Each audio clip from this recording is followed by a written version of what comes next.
So to start out, I always like to take the digital angle finder that I have and just go ahead and measure and make sure that my blade is at 90 degrees. That way when I make all these cuts, they're gonna be perfectly at 90 and I'm not messing anything up that might change the structure or the overall dimensions of the build. So I measure it at the beginning, make sure it's 90, and then go ahead and make all my cuts. So I'm bringing the blade down now to a good enough height that I have a couple of, maybe about 1/8 of an inch past the thickness of the wood.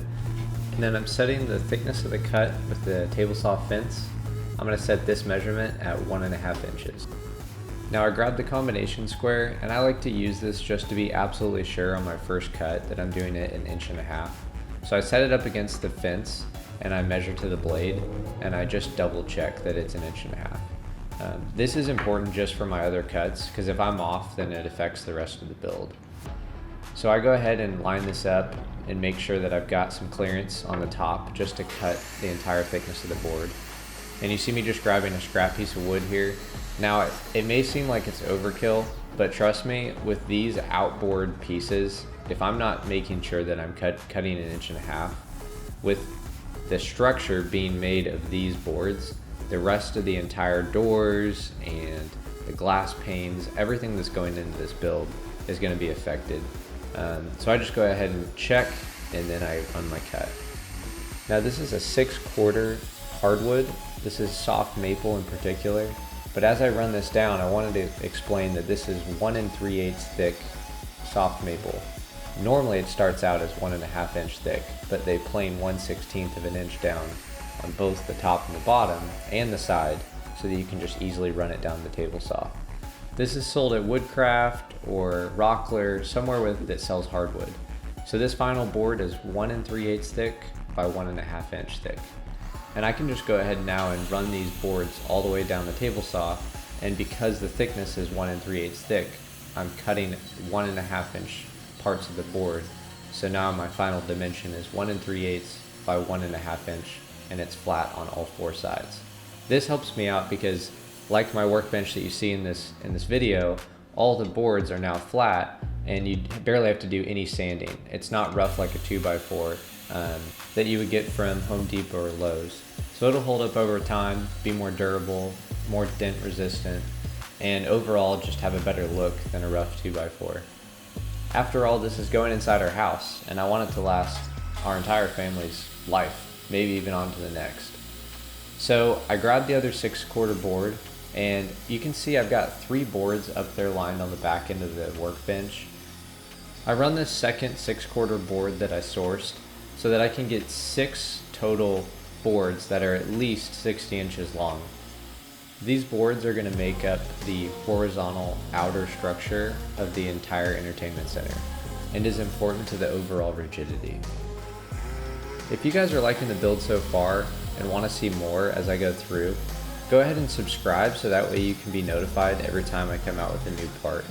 I've actually built this entire entertainment center already, so I'm just going through the plan and the process that I did to get to the finish point. And I'm new to YouTube, so I'm trying to grow the channel, but following along builds was the best way that I learned as a beginning woodworker to learn and develop. Now my craftsmanship has improved since the beginning, and I'd love to share those things with you that I've learned along the way and the ways I use the tools. So here it kind of got stuck on the wire, so I had to move it.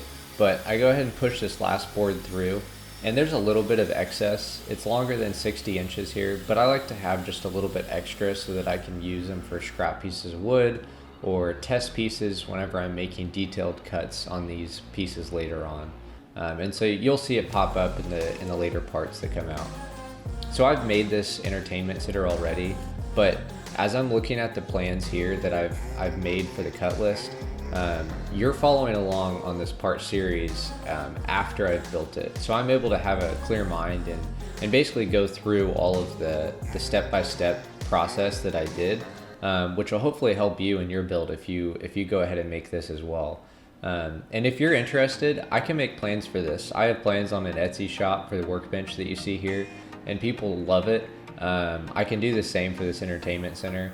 It's pretty advanced. I haven't seen a lot of people on YouTube going through a display case as well as an entertainment center. But if you're interested, go ahead and comment and I'll go ahead and make one. So now I'm lowering this 4/4 soft maple down to about 1/8 of an inch past the thickness. And I'm cutting these as well to 1.5 inches, just because I know that the vertical parts of this entertainment center from my plans are 1.5 inches as well. So the 4/4 hardwood is actually going to be 7/8 inch thick. So the overall dimension of this board is going to be 7/8 thick and 1.5 inch wide. With this board being 120 inches long, I just run it down the table saw 3 times, so I've got 360 linear inches of board to work with, and this will make up the overall height of the entertainment center. I hope you all have enjoyed following along as we made the first couple cuts. In the next video, we're going to be cutting the 1/4 inch veneer maple plywood, and this is an MDF core. So we're going to be cutting these and making the overall panels that are then going to be bordered by the structure that we cut in the previous part of this video. So follow along, subscribe, and you guys can see this whole thing come together.